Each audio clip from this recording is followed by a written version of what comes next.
Wonderful. Welcome, everybody. Happy Wednesday. Happy St. Patrick's Day. I didn't know that when I got dressed this morning, so what a happy coincidence that was. Welcome to our March HSMAI program. We're closing out the first quarter already with our virtual programming, 1 month closer to when we can be back in person. So I know we're all very excited about that. We have a great program coming up.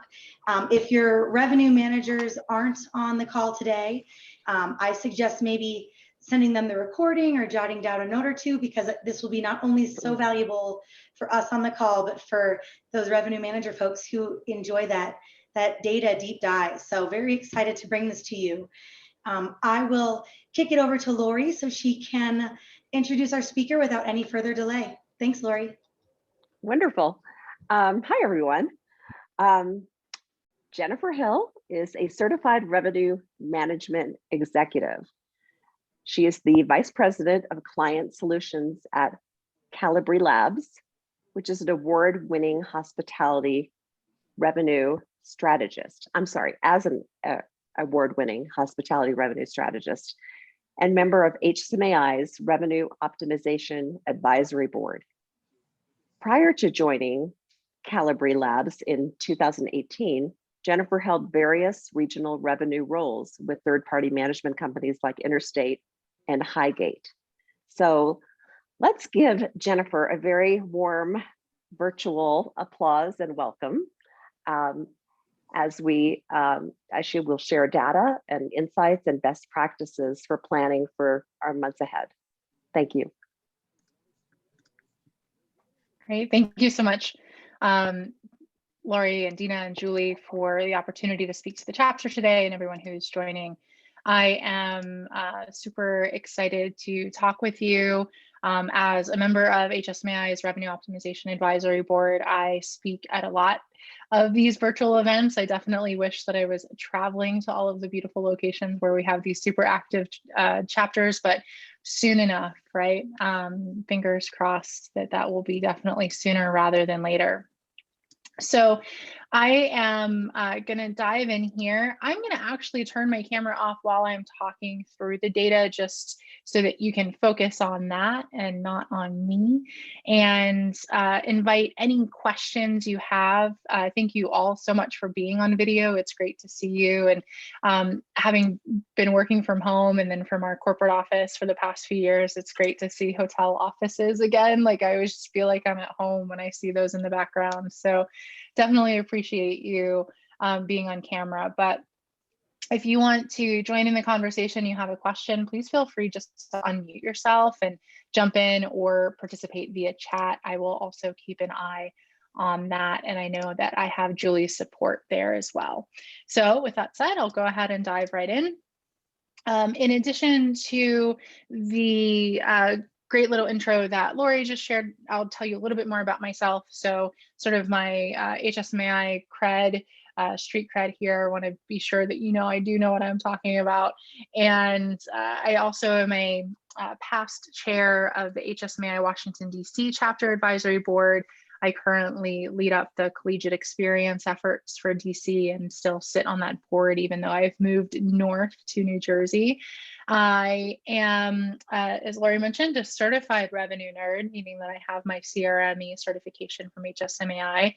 And I've worked in hotels since I was 14. So this is definitely not where I figured I'd end up in my career, but certainly has been my life's journey and my career path thus far. And one, as you all know, is kind of once it's in your blood, it never leaves.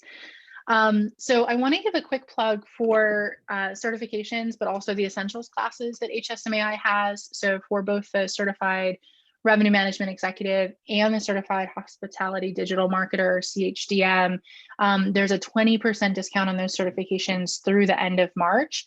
And that is like a never before discount that has been extended through the pandemic. So definitely take advantage of that. And then I also have done a couple of the essentials courses and highly recommend those. So while I'm not here directly to plug or sell Kalibri Labs wares, I definitely wanted to promote HSMAI's courses. and also tell you a little bit about one of the best things I've ever done for my career, which is to study improv. Julie and I were chatting about this before everybody got dialed in, and this is one of the 4 times that I actually relented and agreed to perform on stage, because I definitely decided to study improv as a way to get better at speaking, both virtually and in person. And I highly, highly recommend any courses that you can take. I did a little bit of research, and it looks like this great place in Colorado Springs offers improv classes. And one of them was called like Improv for Anxiety, which I think has been heightened over the past 12 months. And it did look like those classes were happening safely with masks in person. So hopefully that's a good recommendation for all of you. And as we dive into the data, we know this, nobody here needs to be told that you guys have an incredible leadership team. I feel like I say this about every chapter, and I do, because the people who participate and support HSMAI are always amazing. But I do want to set some ground rules for myself. So I try not to use COVID-19, constantly talk about how we got to where we are today, really think about what has happened in the past that can help us move forward, and then what we're looking forward to in the future. And I also try to avoid the word unprecedented. So hopefully that is the first and last time you'll hear me say that on the presentation, sort of during our conversation today. The things we don't know, but we're getting closer, of course, the exact length of this resulting economic slowdown, it is changing daily. And when consumer and traveler confidence is going to return fully after vaccines are widely distributed. So there are, of course, sort of varying degrees of vaccinations happening across the country, but I think we're getting closer and closer every week to opening things up widely. If you're not familiar with Kalibri Labs, I'm going to give you just a little bit of background so that when I talk about the data later, you'll understand where it's coming from. And if you are familiar with Kalibri Labs, thank you for indulging me and letting me talk the others through this. So we are a big data company, but we really like to focus on the fact that we work within data science. We don't just collect big data and then push it back through to you in our formatting. We actually apply data science through algorithms, and in doing that are able to consider ourselves a next generation benchmarking platform to help hotels evaluate and predict revenue performance. And historically, we've done this with a really specific focus and lens on profitability. But lately, of course, we have broadened that view a little bit to more traditional metrics, which we've always tracked, but now we talk about them more often. And those metrics are all powered by our very own proprietary best in industry database that is updated on a weekly basis for over 35,000 hotels now, actually, in the US, representing over 100 brands and 3 million rooms. And the data that we're collecting is actually transaction specific. So this is important because we can really drill down to a lot of granular level detail for both rate category and channel, but also things like loyalty. So we won't get into a ton of that today, but it is really important just to note that our database is our own and different from a lot of the other benchmarking companies that you may have had speak to you in the past. And these are just a few of the more specific differentiators, leading me to our biggest differentiator, which is the fact that we are also collecting acquisition costs from the data providers. This is going to include everything from retail commissions to wholesale commissions, including OTA margins and markups, as well as loyalty investment. So that percentage that branded hotels are paying back to the brands to award their guests their loyalty points, as well as channel costs and transaction fees. And those are really important because while we know those are the costs of doing business, we've never really considered them before as something we can track in our industry, and now we can. And we do that through 3 different revenue types. And I'm going to walk you quickly through what they are the most familiar metric is hotel collected revenue, and this is actually the one that we're primarily going to focus on today. So this is what is on the hotel's financial statements, for example. This is our, sort of very traditional gold standard. This is what's reported on the STAR report, and we start with hotel collected revenue. And we are able to gross that up with some of the costs of acquisition, namely those OTA margins and markups, and calculate guest paid revenue. So this is what the guest is actually paying to stay in the hotel, whether it is directly to the hotel or through a third party.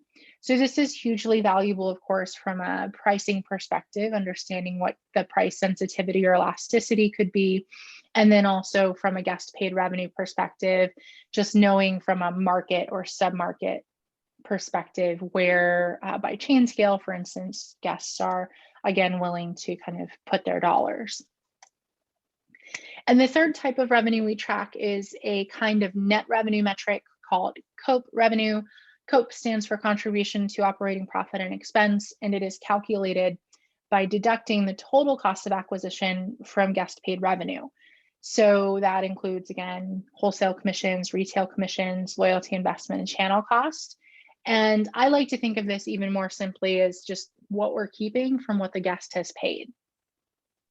This is, of course, super important from an operational standpoint for individual hotels. And besides being one of our hallmark metrics, is also the foundation of our company. We actually have grown a company for the past 9 years out of the idea that COPE revenue is something that we should be focused on and paying attention to as we think about the overall profitability of our hotels. This is just a quick side-by-side comparison. I'm going to give you a lot of data today. We have the greatest respect for STR, for STAR. We know that in a lot of these presentations, you use or see STAR data. So I always like to give this kind of side-by-side comparison about what you can expect to see in our data, hotel collected revenue, one-to-one comparison, as well as occupancy, ADR, and RevPAR, but we definitely go a lot more granular in most of our reporting. But if you're comparing the deck that I sent over to be shared with you after today's call to anything else you've seen, this will be a nice reference sheet for you. I also want to highlight for you too that we are the exclusive data provider for the CBRE forecast. So if you're using the Hotel Horizons forecast from CBRE since last summer, I guess it was the Q3 forecast was the first with our data. It has expanded to include this level of granularity as well. So definitely, changes in the way our industry is thinking about data and the way it's being used. All right, now I'm going to get into some total US data, and we're using 2019 as a primary benchmark. Which essentially is becoming everybody's, I think. There are definitely pockets of markets where we're not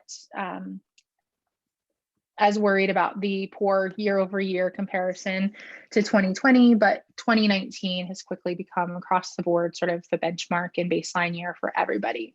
So if we're thinking about total revenue by type, the types of revenue that we track, guest paid revenue, straight down through to our net revenue types.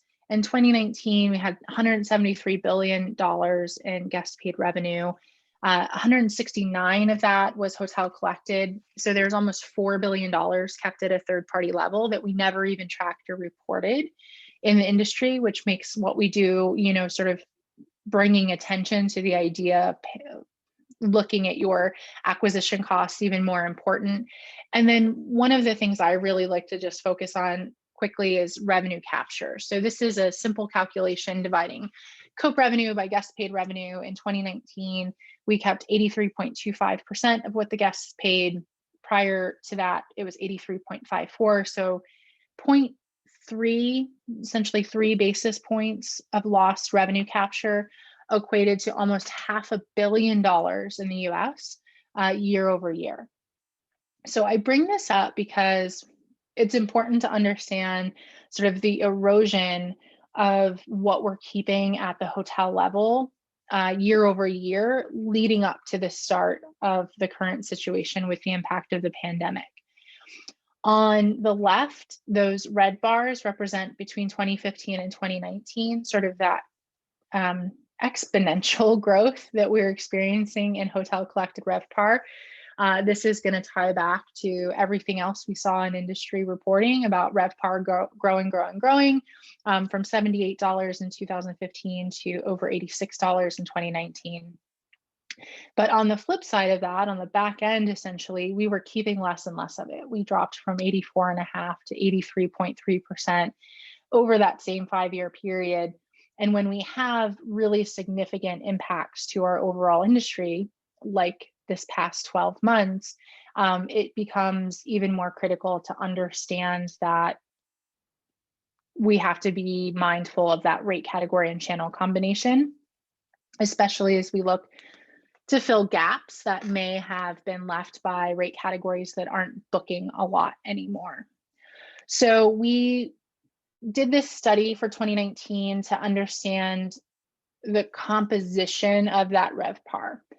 The total US, once again, and I promise I'm getting Colorado Springs data, but it's important, sort of big picture, you go macro and then bring it in micro. In the US, 5 rate categories comprised almost 82% of all of the RevPAR in 2019. 1/3 of that was group and corporate. So really significant contribution from group and corporate, which we would all know anecdotally or from our own personal experiences in our hotels and in our markets. But when we start to look at this by chain scale, the number grows the further up you go. So our luxury chain scale hotels, 45% of that business was group and corporate. Upper upscale, it was 46%.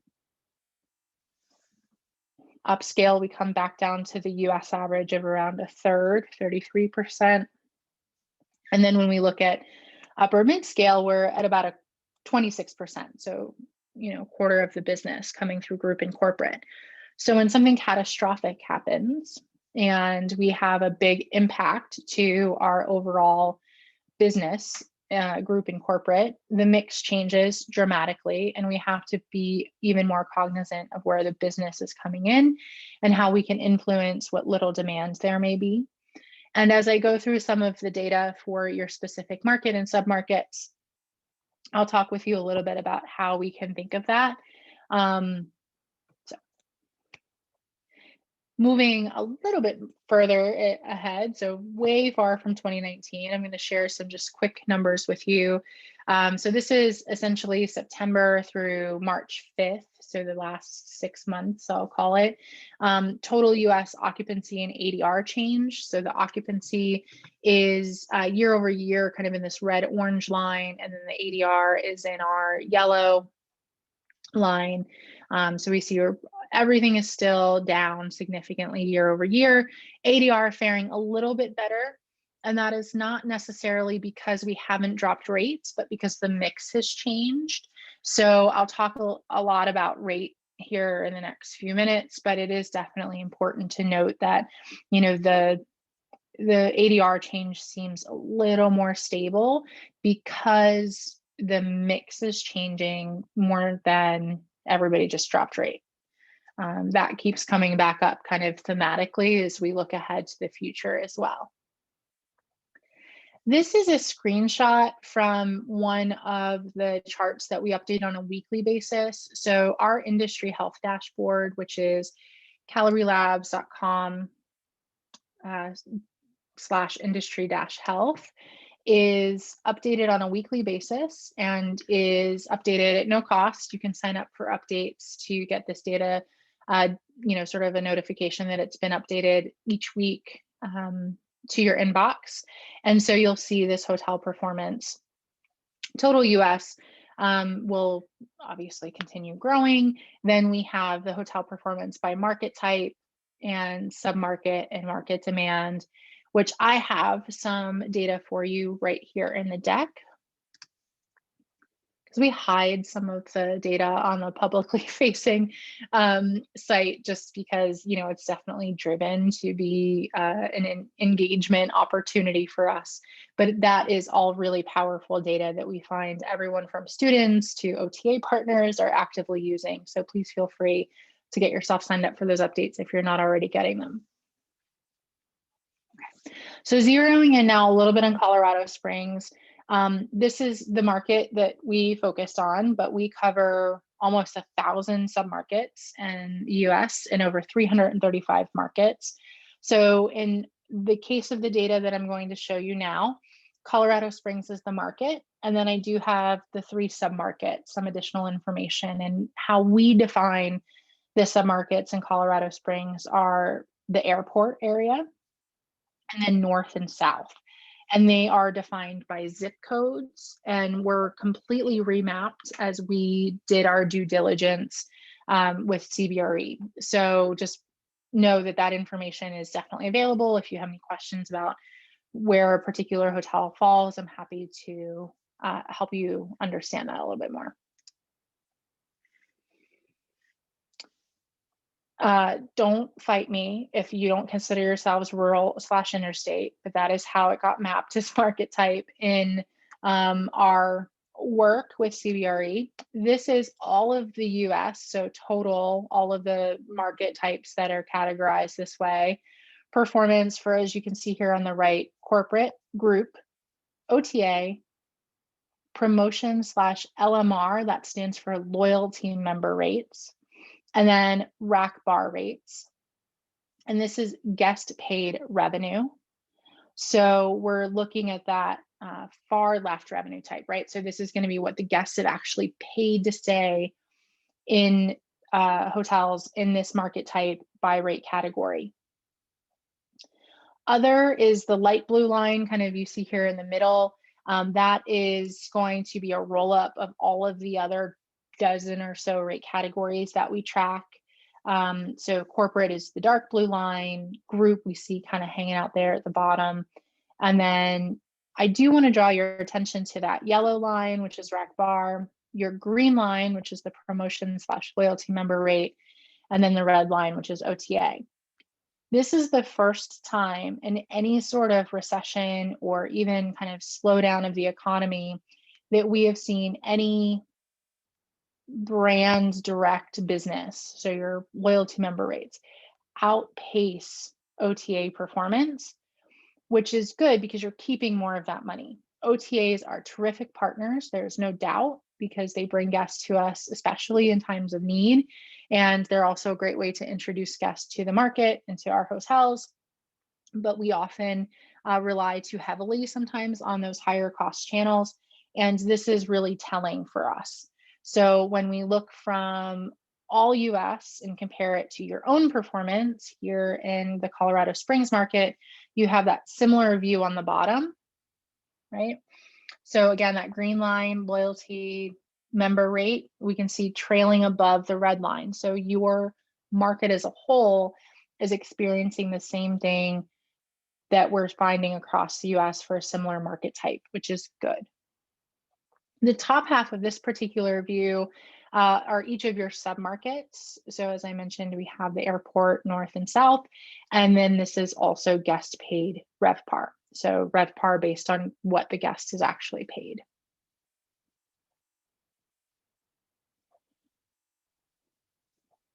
This is Colorado Springs. So the 2 markets that Colorado Springs as a whole, and then I pulled out the airport, but I also have north and south.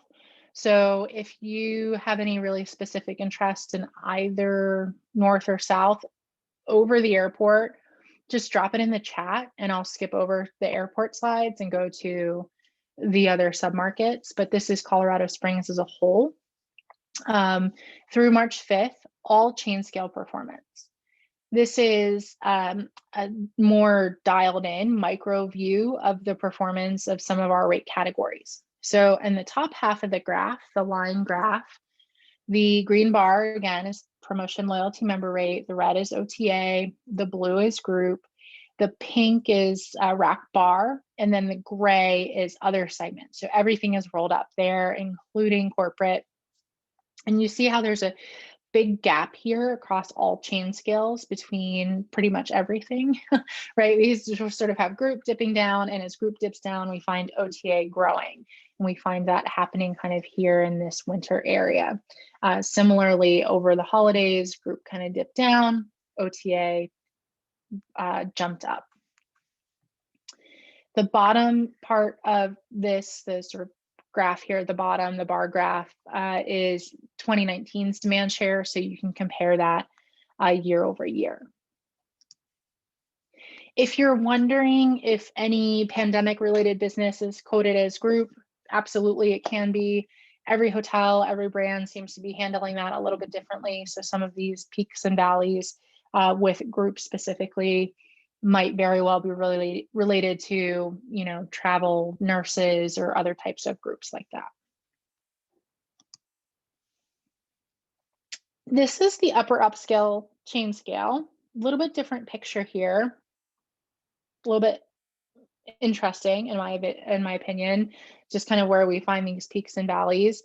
You are going to know your market far better than I, so you'll know kind of how that corresponds and correlates to what's been going on, particularly for group and OTA. But again, the most important thing here, just noting that as right now, as one type of business kind of takes the lead and spikes, we see others dip down. In pre-pandemic times, if demand was going up, we generally saw all segments kind of go up in the same direction, right? So this is definitely a little bit more unique in terms of business mix.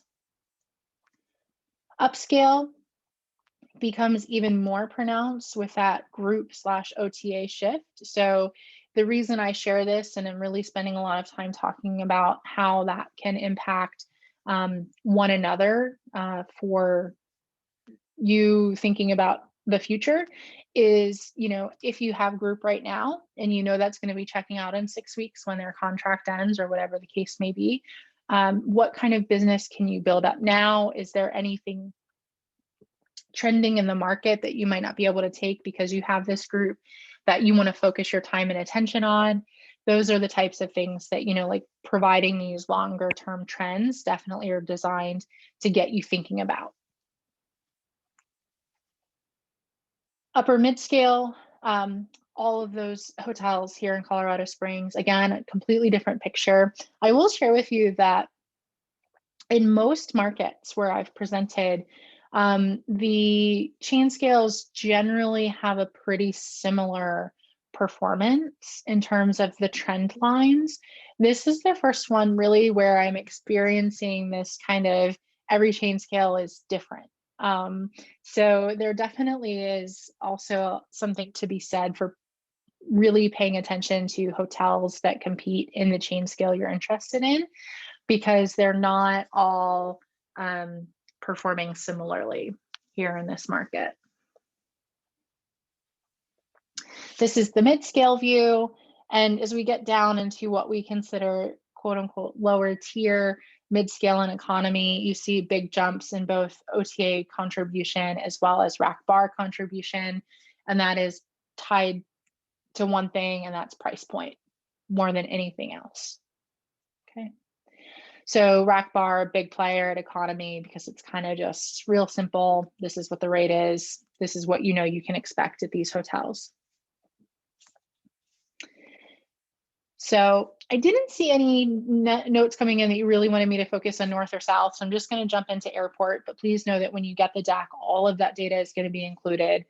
I highlighted kind of the last few weeks here of data that we have for all chain scales at the airport market specifically, kind of similar to what we saw for the whole market.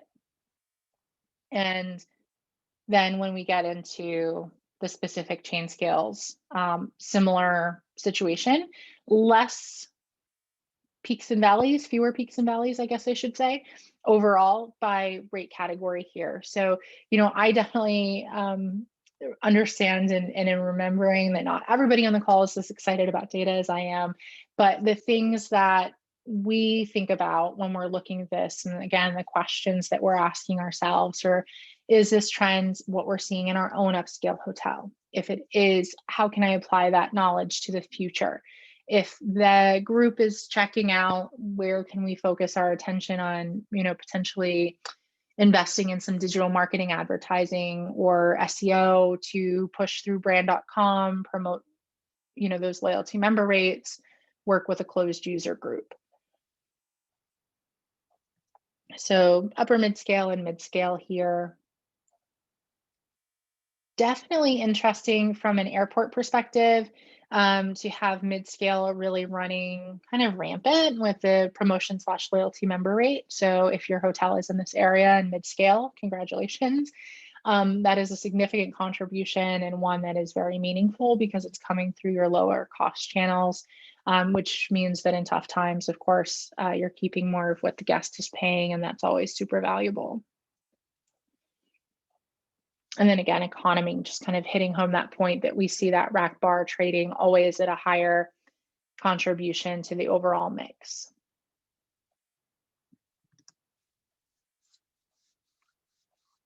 Let's take a data breather break here. I like this little guy because even as I'm talking about the data that I've reviewed and put together for you, I start to feel this way. So if you're feeling this way, especially if you're not sort of in the numbers all day, every day, it's okay. I'm always happy to answer any questions if you want to clarify any of the notes that you took. And please feel free to reach out to me anytime or jump in here with a question via chat or over audio. Because I'm getting ready to talk to you about what we can expect for the future, not just what's been happening in the past. And the way we forecast or project the future performance of any hotel or market or submarket is through our predictive algorithm. So as I mentioned earlier, we are a data science company. We have what I call the brain trust, our data science team, working actively on algorithms for anything from your hotel's optimal business mix to prediction, essentially what is going to happen for your hotel or your market and the hotels that you compete with in either of those groupings. The predictive model is different than just understanding what rooms are on the books or committed occupancy for the future. And this has been something that we've worked on for about 3 years. So it is pretty well tested.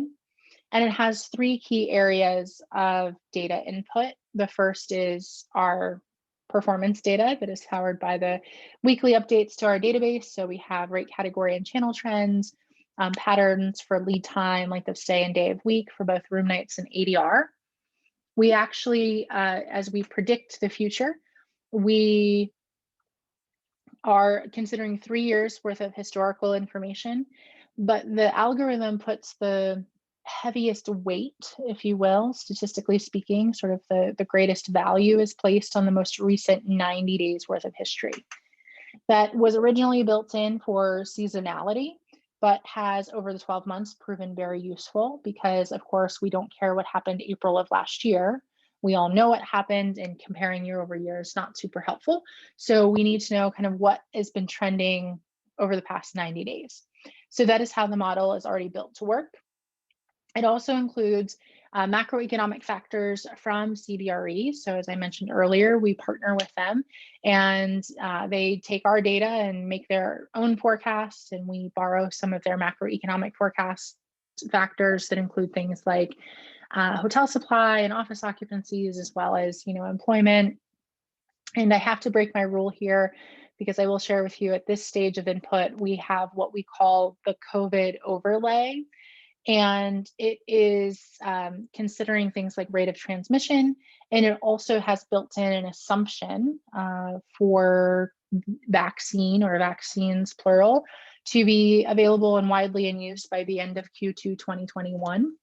That is an assumption that we built in around October of last year. So we haven't changed it because fortunately everybody was on the same page, and we haven't made any changes yet to represent whether or not we push that into parts of Q3.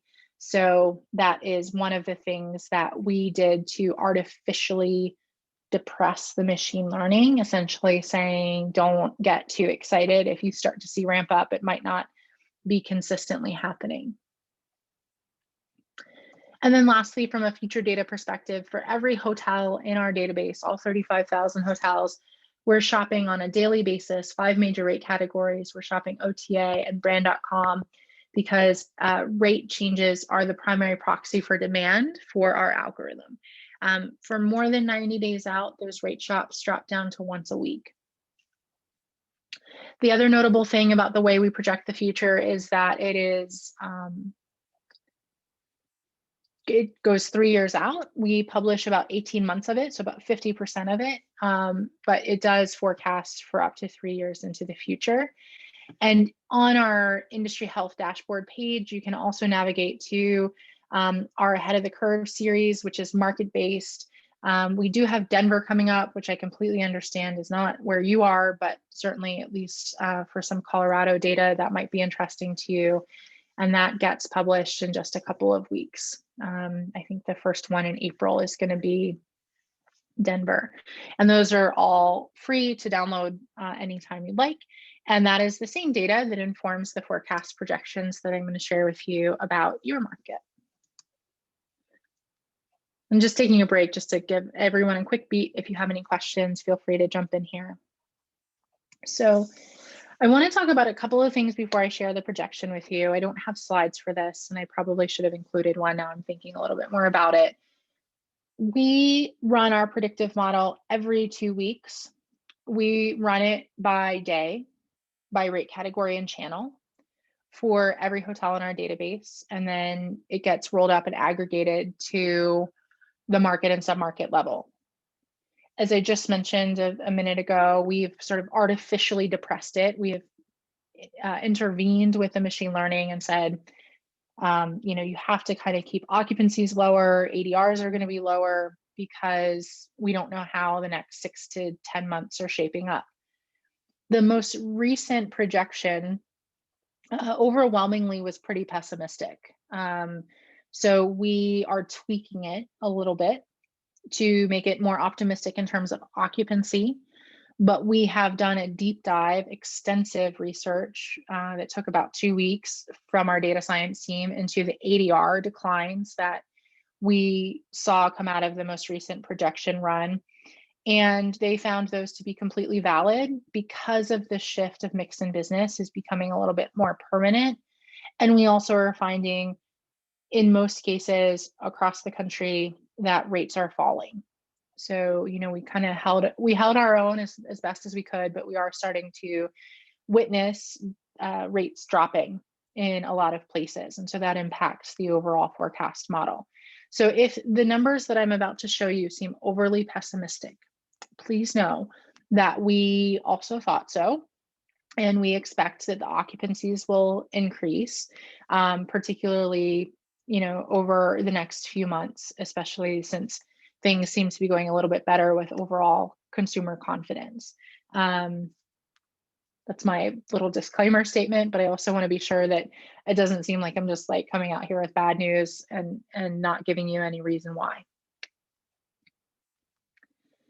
This is for the total market, year over year occupancy performance through the first half of 2022. So important to note that that 60% represents just January through June of 2022, but does show some green shoots heading back up to where we were in the 60s pretty solidly here for 5 years between 2015 and 2019. This is hotel collected ADR. So similarly in 2022, already based on what's been happening thus far in 21, starting to see some growth, getting back to a point where, we might get to like 2016, 2017 by the end of 2022, hopefully faster. And then from a RevPAR perspective, similar tracking, right? We would expect that with both occupancy and ADR growing the way that they are. This is 2021 by month. So January through December. In this particular run, January was actualized. February was mostly actualized, just the last couple of days of the month. And then March was still fully predicted. So hopefully you're seeing much higher occupancies than what we projected here. But we have both occupancy and then the hotel collected ADR on the right. And I know you'll dig into all of this when I send it out or when it gets sent out to you. So this is then the RevPAR forecast for 2021 by month. And at the end of the deck, I did drop in our 2022 numbers. So moving to the airport submarket, a little bit bigger jump back into occupancy levels that are a little higher, just even for the first half of 2022. So good news there. And then we see for hotel collected ADRs for the similar climb, but in most airport markets, rates kind of remained mostly stable and will continue kind of a slow growth. And I know, it's not a big, it's not like LAX, but it's not dissimilar to any market where you're dealing with short-term stays and a lot of short-term pickup. RevPAR tracks right along with that. And then we have our month by month. So definitely starting, if we're looking here, specifically airport occupancy on the left, kind of moving up as we hit the middle part of the year. Again, the model was told sort of to avoid that earlier in the year, but that will change with our next run.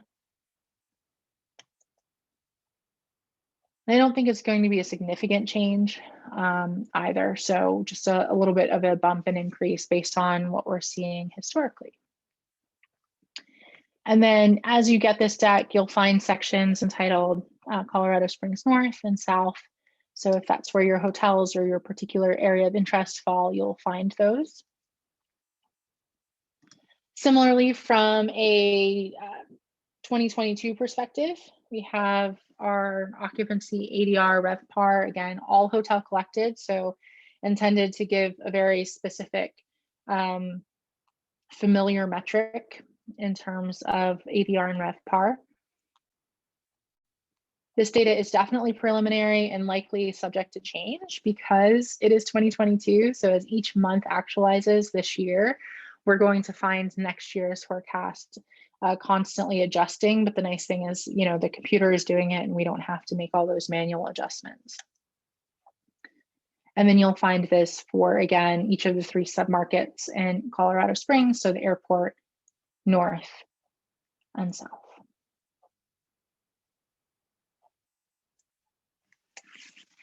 One of the biggest questions that we get, sort of maybe biggest or most common, is how this compares to September 11th and then the Great Recession.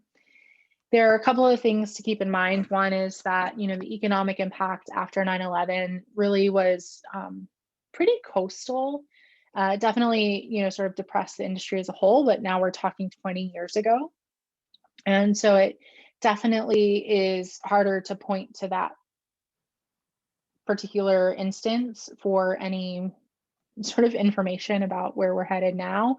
Similarly, in the Great Recession, we're more than 10 years beyond that, but it did take almost the full decade to recover rates from the Great Recession. So again, we just recently saw ADR starting to dip down in our projections because we're just starting to see rates drop consistently across the board. So if you need data to do it, find the data to support not dropping rate because it can take years and years. It literally took 10 years to get back in most markets to, in 2019, to those 2009 levels. So I know that's a lecture you hear often, but it is really important because the data supports it.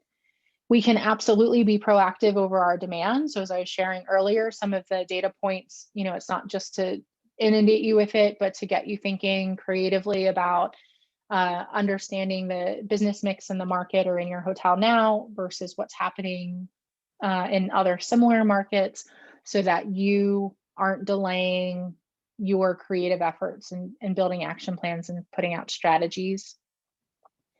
Direct business is really important. So focusing on those loyalty member programs, if you're a branded hotel and if you're not, with your repeat customers, it contributes more than twice as much to profit and cash flow. Sometimes the ADR advantage from a net perspective can be $10 to $12 per room night. That obviously also contributes to cash flow, something we're all really focused on all the time, but specifically even more now. Any type of mobile apps that you can utilize or make sure are working appropriately to encourage and enable contactless travel definitely can create a bias to direct bookings because those are usually part of your closed user groups. So, I know a year on, most everyone probably has made this adjustment, but I also think it'll be important moving forward to keep that up. It's not just kind of a here and now type of situation. And then those loyalty member rate options. Never before have we been in a period of time where they are super critical to the overall success of a hotel's business mix. Jennifer, we have a question. Great. Was the opening of Southwest Airlines at the Colorado Springs Airport part of this forecast? It probably was not specifically, no. Each market gets different inputs, but I don't think that was one that they shared with me specifically for Colorado Springs. Okay. So another reason that your market specific knowledge and expertise definitely can build on top of this data. I think in all markets where Southwest made an entry, there were boosts, and I'm sure that you all have been given that information too, because it is so popular and it is easy to travel. So they definitely make an impact in terms of flight volume. Thinking back, even when they expanded operations in like the DC area, it made a big difference, even though pretty much every other airline was already there and very busy airport, and then airports in the area, if you count all three that kind of serve that market. So I'll double check with our data science team, but really specific things like that, where we can't like actually pinpoint a known factor, I guess I would say, on a specific date, like we would see 50% increase. Typically those data points are available. Unfortunately, right now, we don't know if that's depressed at all because of the current situation. So I'm pretty sure it wasn't, but thank you for asking that. I made a note of it here on my side. Some questions that we like to throw out, just, thinking about things creatively, definitely as we prepare for recovery, we sort of consider it incremental, right? What's the next question for next quarter that we have to ask? Is there a different question that we're asking about Q3 and Q4? And I'm sure that that is the case, especially in markets that are seasonal and have various demand generators, yours, of course, being one of them, definitely because of winter sports and activities. And then there are a couple of other just quick commercial strategy ideas and checklists here, definitely bouncing back to the basics, not forgetting, that we all have to start somewhere. And so making sure that these things are crossed off your list is an easy way to start getting more creative. And that's all I have. Just a reminder, industry health dashboard, you can sign up for those updates, and then you can always download any of our ahead of the curve reports. And my email address is here too. And then Julie, thank you for sharing that question about the airport. Are there any other questions? Yeah, actually, Jennifer, I was wondering, could you just real quick kind of discuss the difference in your graphing metrics between group and then the corporate / other line? Kind of what's the delineating factor between those two? So group is strictly group. Any negotiated group rate based on volume, rooms, whatever it might be. All segments, SMERF, association, corporate, group, corporate association group would be counted as group. And then corporate / other is going to be your special corporate rates. I know different brands and companies use different terminology. So like IBT or BT, your locally negotiated and then nationally negotiated corporate travelers through IBM is always the example here, right? But Deloitte or any of those other companies. And then other are all of the other segments that we track, which are government, AAA, advanced purchase, senior discount / ARP, any friends and family discounts, that all gets rolled up into those other lines on these particular reports. We do have the capability to break those all out in other reports that we share, but from a thought leadership perspective, they just get grouped together here because we're really trying to focus in on those 5 rate categories that comprised the majority of the RevPAR in 2019. Got it. That makes sense. Thank you. Mm-hmm. And then there's another great question here. I didn't share it at the beginning, Holly, but the boundary line between North and South. So it's based on zip code. So I will plan, I was going to see if I can pull it up quickly, and I'm probably going to put myself in a bad position doing that live. So let me send that over. It might be fast here.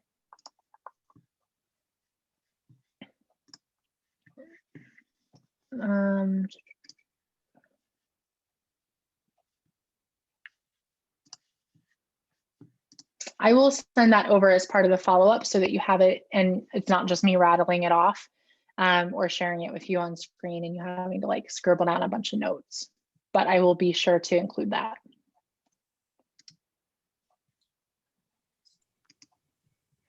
All right. Any other questions, anyone?